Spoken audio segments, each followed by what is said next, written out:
वंदेहम गुरु श्रीयुत्कमलं श्रीगुरुन् वैष्णव श्रीरूपं सर्वजातं सहगण रघुनाथान्वितं तं सजीवं सद्वैतं सद्भूतं परिजन सहितं श्रीकृष्ण चैतन्य देवं श्री राधा कृष्ण पादानु सहगण श्री ललिता श्री विशाखावितामत वांछाकल्पतरुभ्य के पसंदुभ्य पतिताने पावनभ्यो वैष्णव नमो नमः। वंदेहम गुरु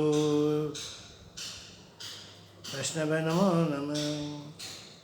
वंदे गुरु महाराज श्रील भक्तिपादाय चरणाविंदम श्रील प्रभुपादाय चरणाविंदम।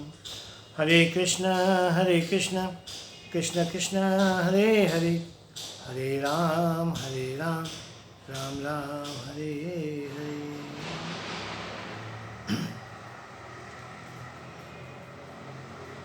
सत्संग के संबंध में आप सबका स्वागत है। भाइयों, माताओं, बहनों, मित्रों, बंधुओं, हम पिछले दिनों से महाप्रभु श्री चैतन्य जी के शिष्टाष्टक पर अध्ययन कर रहे हैं। कल आप लोगों ने तीसरा अष्टक सुना और उस पर तात्पर्य सुना। आज हम उठाते हैं महाप्रभु चैतन्य का चौथा श्लोक। न धनम न जनम न सुंदरीम कामना व जगदीश कामये मम जन्मनि जन्मनीश्वरम भवता भक्ति अहेतुकी त्वयि। इसका अर्थ है, हे सर्वसमर्थ जगदीश, मुझे धन एकत्र करने की कोई कामना नहीं है, न मैं अनुयायियों, सुंदर स्त्री अथवा सालंकार कविता का ही इच्छुक हूँ। मेरी तो एकमात्र कामना यही है कि जन्म जन्मांतर में आपकी अहैत्व की भक्ति बनी रहे। श्री राधे।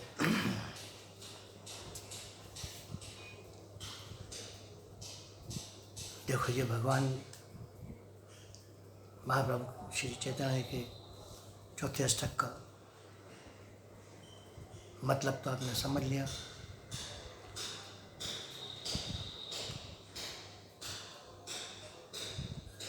कृष्ण से भगवान प्रार्थना करते हैं, महाप्रभु जो कि खुद कृष्ण के अवतार है, फिर भी अब वो भक्ति अवतार में हैं, इसलिए कृष्ण से वो प्रार्थना करते हुए कहते हैं, न धनम न जनम न सुंदरीम का कवितावान। हे प्रभु,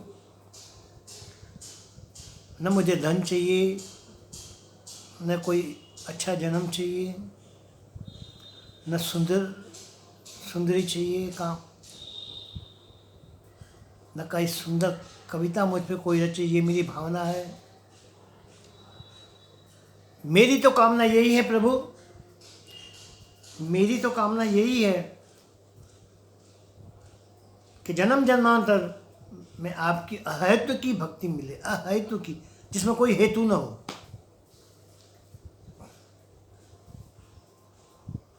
जिसमें कोई हेतु न हो, बस अहेतु की भक्ति मुझे दो। एक भक्त की ये इच्छा होती है। महाप्रभु ने इसमें ये दर्शाया है, जो भगवान के पूर्ण समर्पण होता है और सच्चा भक्त होता है, वो यही चाहता है कि मुझे किसी कामना की जरूरत नहीं है, मुझे किसी धन की, वो धन में क्या करूं जो कि नाशवंत है। मैं तो सिर्फ एक नाम रूपी धन कमाना चाहता हूँ, जो यहाँ भी काम आए, ऊपर भी काम आए। ये भक्त की इच्छा होती है, सच्चा भक्त। इतना याद रखना, जो सचमुच कृष्ण की शरणागत है, वो यही चाहता है। वो दूसरों की खुशी चाहता है, अपने को कष्ट देकर भी दूसरों को सुख देना चाहता है। आजकल के लोगों की तरह नहीं। कि वो बहुत सुखी है और उसे गिराने की कोशिश करते हैं। और ये हमारे संतों में भी भावना है। अरे भाई, उस संत के इतने बड़े संप्रदा, इतने बड़े शिष्य, फिर उसने जरा भी गलती की, उसकी विवेचना पूरे जग में करते रहते हैं। न जाने कब भगवान सद्बुद्धि देंगे।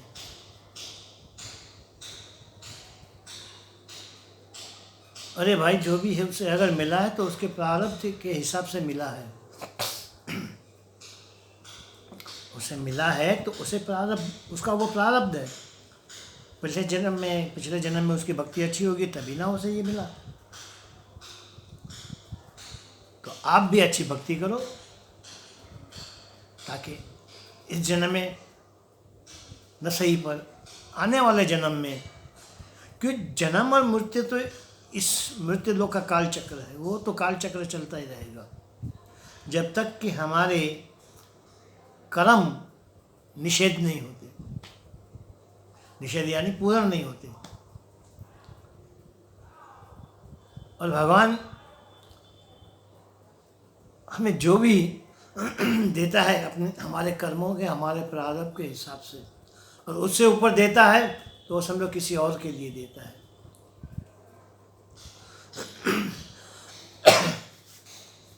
मैं आपसे पूछता हूँ, इंसान को क्या चाहिए? 2 वक्त की रोटी, 3 वक्त की नाश्ता, भोजन दोपहर का, भोजन रात का। अगर उससे ज़्यादा हमारे पास आता है तो समझो वो किसी और के लिए देता है। पुराने ज़माने में एक प्रथा थी, माताएं जब चपाती पकाती थी, रोटी पकाती थी, तो पहली चपाती गौ के लिए रखती थी और दूसरी चपाती कुत्ते के लिए, दूसरी चपाती किसी भूखे को देने के लिए,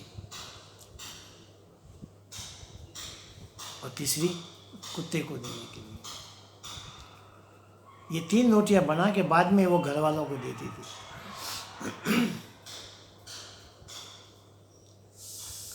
और आज हम क्या करते हैं? चपाती पकी नहीं, पहले तो मेरे को दो। मित्रों, गौ सेवा एक उत्तम सेवा है।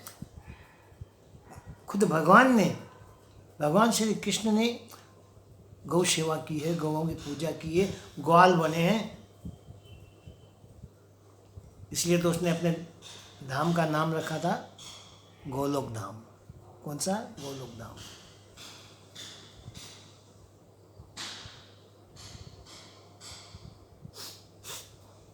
न धनम न जनम न सुंदरी कामना भजन निष्काम है। हे प्रभु, न मुझे धन चाहिए, न कोई मेरी और कामना है, मुझे सिर्फ तुम्हारी अहेतु की भक्ति चाहिए। जन्मनि जन्मनीश्वरम भवता भक्ति अहेतु की तो ही, मुझे सिर्फ आपकी अहेतु की भक्ति चाहिए और मुझे कुछ नहीं चाहिए। और यहाँ आजकल हम थोड़ा सा भजन करते हैं तो भगवान से कहते हैं, भगवान मैं तेरा भजन करता हूँ, मुझे तू कुछ नहीं देता है, वो नहीं करता। अरे भाई, वो देगा, जरा सब्र तो करो, जरा सब्र तो करो। न जाने उसने क्या सोचा आपको ज़्यादा देने के लिए, आप जो मांग रहे हो उससे, वो उससे भी ज़्यादा देना चाहता है। देखिए, एक साधारण सा मिसाल देता हूँ मैं आपको। एक बच्चा पिकनिक पे जाना चाहता है, अब आपसे कहेगा कि पापा मुझे 1000 रुपया दो, मैं पिकनिक पे जा रहा हूँ। तो बाप क्या करेगा? ज़्यादा में ज़्यादा उसको 1000 दीजिएगा जितना उसने मांगा। लेकिन अगर वही बच्चा अपने बाप से कहता है कि पापा मैं कल पिकनिक पे जाऊँगा, ठीक है, उसने कुछ मांगा नहीं, सिर्फ ये कहा मैं कल पिकनिक पे जाऊँगा। सुबह हुई, जब बच्चा उठा पापा ने अपनी जेब में हाथ डाला, जितने नोट थे उसके जेब में डाल दिए, गिने तक नहीं, गिने तक नहीं। क्यों? क्योंकि वो बाप है उसका। जैसे कृष्ण हमारा बाप है, पितामह से जगत माता दाता पितामह, मैं ही तुम्हारा बाप हूं, दादा हूं, दादी हूं, माँ हूं, सब कुछ मैं ही हूं।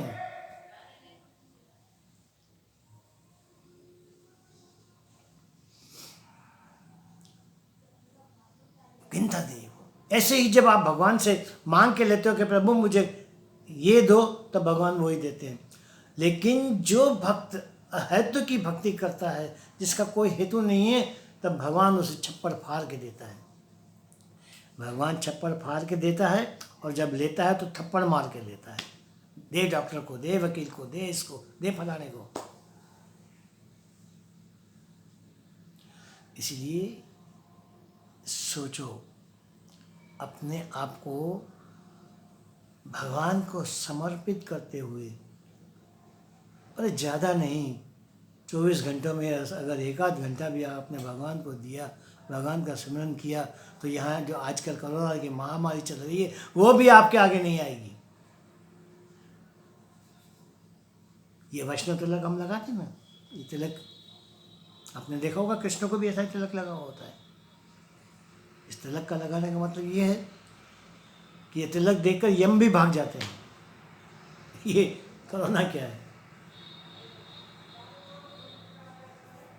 बहुत कठिन समय है, अब बड़ा ही भारी समय है। अपने आप को भक्ति में डालो, भक्ति करो, सिमरन करो, भजन करो, कथाएं सुनो, सत्संग सुनो, लोगों के साथ बैठकर अपना जीवन बर्बाद ना करो।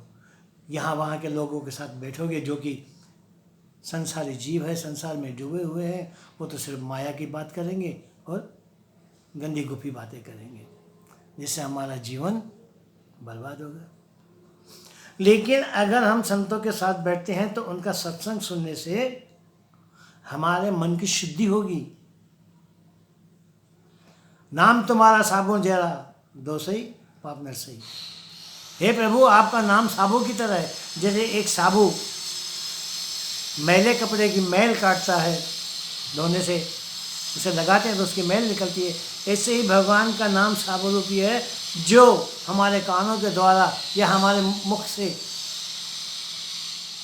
होता है, वो अंदर जाकर अपने मन की मैल को साफ करता है और मन को उज्जवल बनाता है।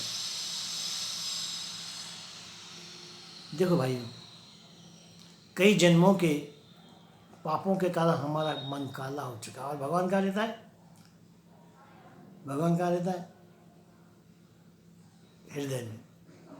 मन हृदय में, जिसे मन को कुछ भी कहो।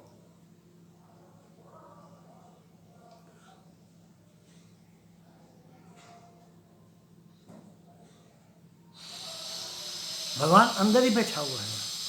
अब हमारा मन काला, भगवान हमारा कन्हैया भी काला। अब काला काले में समाया तो क्या देखेगा? क्या देखेगा? अब वो तो हमारा छलिया है, बड़ा अकेला है, वो अपना कलर तो बदलेगा नहीं। बदलना है तो हमें अपने आप को, हमारे मन को भजन करके, कीर्तन करके,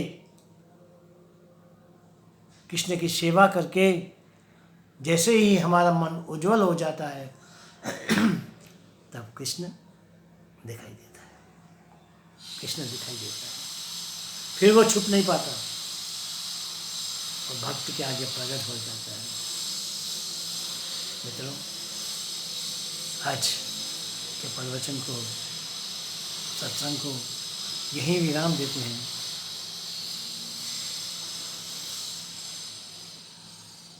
आप से मेरी नम्र विनती है, अगर आपने अब तक चैनल को सब्सक्राइब नहीं किया है तो सब्सक्राइब कीजिए। इससे आपको ज्ञान की बातें मिलती रहेगी, आपका आचरण सुधरेगा, जन्म सफल होगा। ठीक है, तो आज की सत्संग को यहीं विराम देते हैं। जय जय श्री राधे, जय जय श्री राधे, जय जय श्री राधे श्याम। कल फिर 5वें अष्टक पे चलेंगे, तब तक के लिए आज्ञा दीजिए।